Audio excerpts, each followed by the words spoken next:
Hello, my name is Ashton Tacey, and this presentation is on the Navajo Indian tribe with a focus on the connection between their spirituality and music. First, I will start off with some background information. The Navajo people, or Diné, originated from the Bering Strait and crossed over to North America between 40,000 and 25,000 BCE.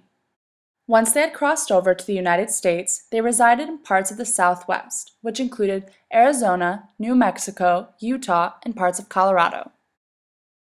The Navajo people were known as hunters and gatherers. While Americans moved west, the Navajo people fought to keep their land.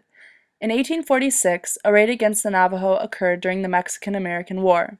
The raiders killed hundreds of their people, destroyed their homes, and their crops. The outlook was bleak for the Navajo tribe, so they decided to surrender. They were then forced to walk 300 miles from northeast Arizona and northwest New Mexico to a place called Bosque Redondo in the eastern part of New Mexico. Hundreds of men, women, and children had to walk this long journey in harsh conditions, and many did not survive. Once they reached their destination, more of their people died off due to a lack of food and water. The Navajo finally reached sovereignty with the Treaty of 1868. They were able to return to their land in the Southwest, and the United States government provided them with rations and sheep. The Navajo are now the largest Native American tribe in the U.S. Now I will discuss the connection between spirituality and music in the Navajo Indian tribe. The Navajo believe heavily in their many gods and supernatural powers. One of the supernatural powers is the changing woman. She represents the earth and the natural order of the universe. She also represents the 4 seasons, which include birth in the spring, maturing in the summer, growing old in the fall, and dying in the winter. She is then reborn again in the spring. The most important gods are the Yei, or holy people.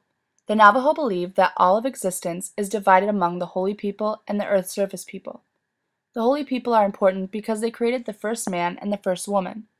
Also, the Yei left all of their ritual and practical knowledge necessary for survival on earth. They then left to reside in the realms above the earth. In order to stay in contact with the Yei, the Navajo must keep constant attention on performing ceremonies. The most important ideal for this tribe is the condition of Hozo-ji, which is staying in harmony with their supernatural powers. Ceremonies that the Navajo perform are connected with hunting, agriculture, and healing. In the reservation time, almost all of the major ceremonies focused on curing and restoration of harmony with the Yei. There are about 60 major ceremonies which involve songs, prayers, mass dancers, and sand paintings. In just a moment, I will be discussing 2 ceremonies, which include sand paintings and hoop dancing. In order to perform a ceremony, there must be a singer or medicine man. A cure may also be in use. A singer or medicine man is traditionally male.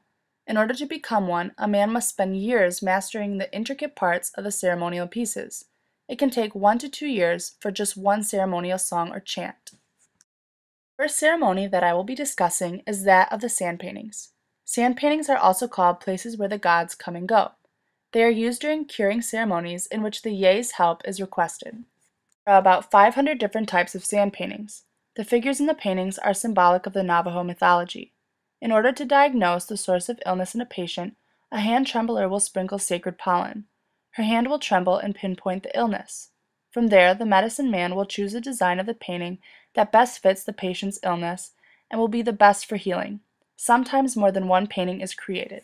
Assistants to the medicine man will create the sand painting, while the medicine man watches over them. The process of creating a sand painting begins in the morning. Work begins in the center and works outward. The painting must be facing the east in order for the holy people or Yei to enter. Usually a protective border is created around the painting so evil spirits do not enter. The colors that are used to create the painting include black, yellow, blue, and white. These represent the 4 sacred mountains.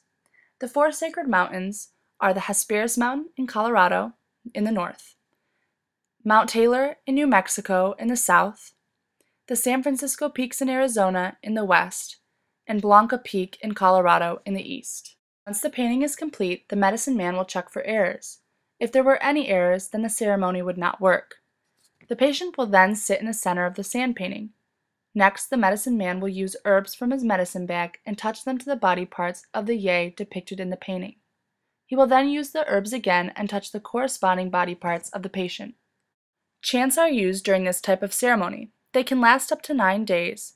Traditionally, there is no use of instruments during sand paintings. Although, the medicine man may use a rattle, but this is very rare. If a rattle is used, it is made out of rawhide, beads, and feathers. Inside, to make the sound, there is either corn, beans, or small stones.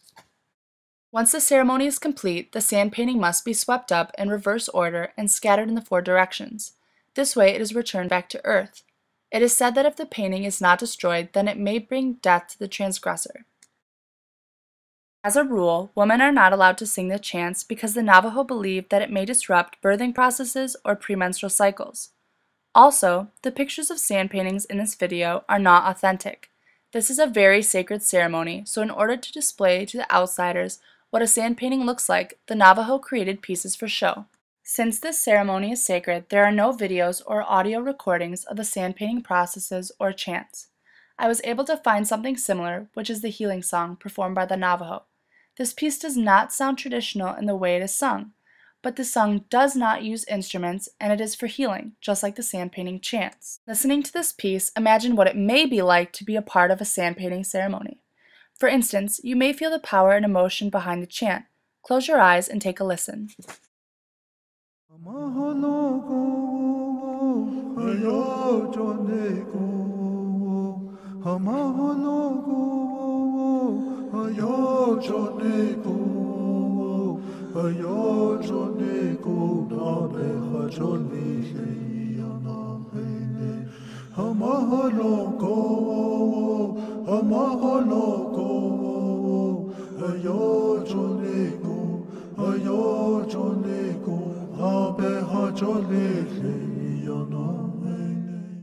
The last ceremony I will be discussing is the hoop dance.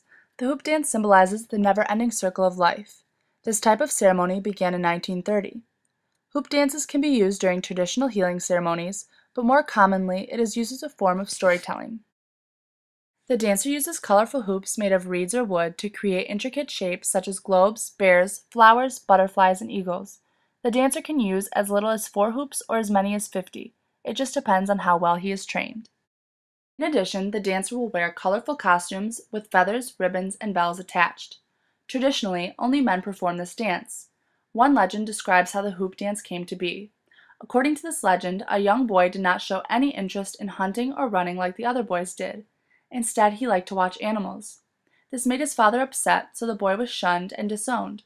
The boy continued to watch the movements of different animals and soon learned how to mimic that movement.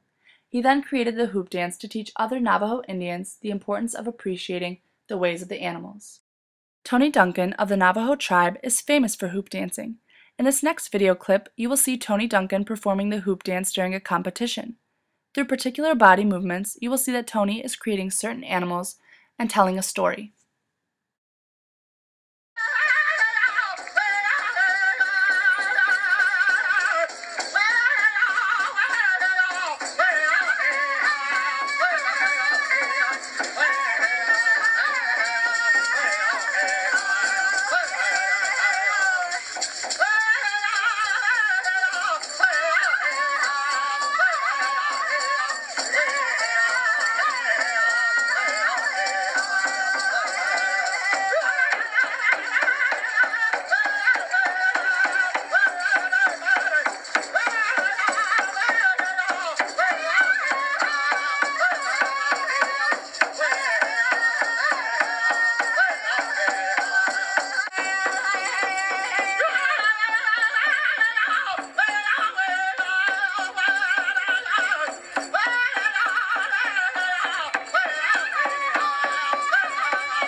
During a hoop dance, a water drum is played.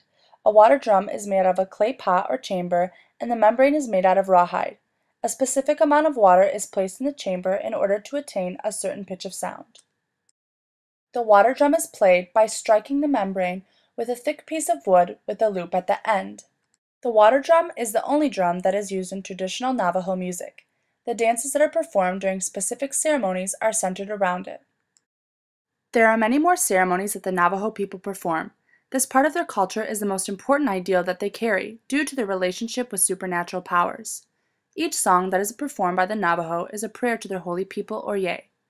In essence, their spirituality is the backbone to the music they perform. Without the music and ceremonies, they would not be able to stay in contact with the Yeh. This is how spirituality and music intertwine for the Navajo Indians.